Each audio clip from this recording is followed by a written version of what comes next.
And very importantly, we developed the concept of virtue and character. The ancient Greeks themselves did. And that concept was in particular elaborated by the Romans. And so you hear, I believe it's the philosopher Epicurus, amongst others, who said, your fate is your character. And I think what they meant by that in the early days, because in ancient times life was tough,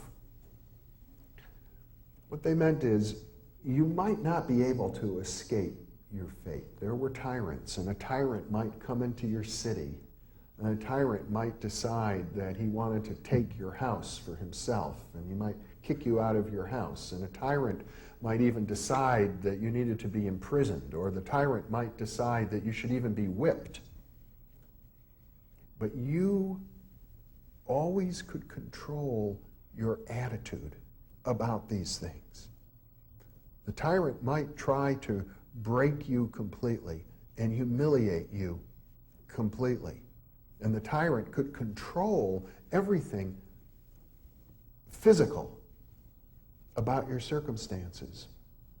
But the tyrant couldn't control your sense of yourself and your sense of virtue.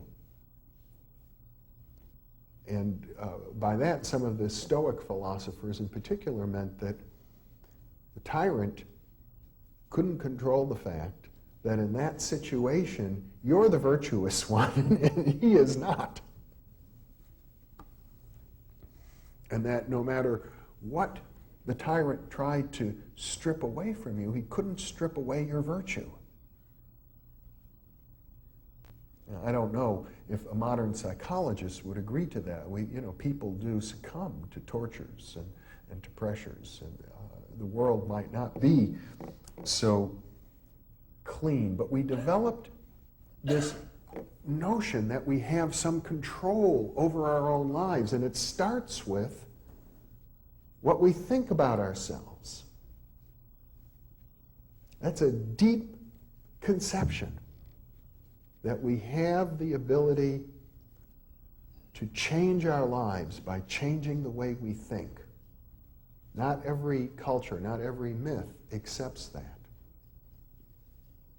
It's very deep. And to people today, you can talk to people and test them as psychologists do, and you'll find that people can be divided into two kinds. There are the people who think there are two kinds of people and the people who think there are not. I'm kidding. But in this particular division, people can be divided into two kinds, and they are people who feel that they have some control over their lives and people who don't. And their circumstances don't necessarily have to be any different. You can feel that you don't have control over your circumstances, and people will have a wide range of reasons why. I can't change my life because I'm too old. I can't change my life because I'm too young. I can't change my life because I'm not smart enough. I can't change my life because people resent how smart I am. I can't change my life because of the color of my skin. People won't let me. Or I can't change my life because of the religion I was born into, or because my parents won't let me, or because my wife won't let me, or because my children won't let me. Or a good one for me is I can't really change my life because I'm a parapsychologist and it's a very unpopular science to be in. And people who hold these beliefs really hold them deeply. They truly, seriously believe that they cannot. And what psychologists discover is what you might imagine. If you believe that that's true, it becomes true. John Lilly once put it this way: there are no limits at all to the human mind whatsoever except those we impose on ourselves because of our beliefs. And those limits are also beliefs to be transcended.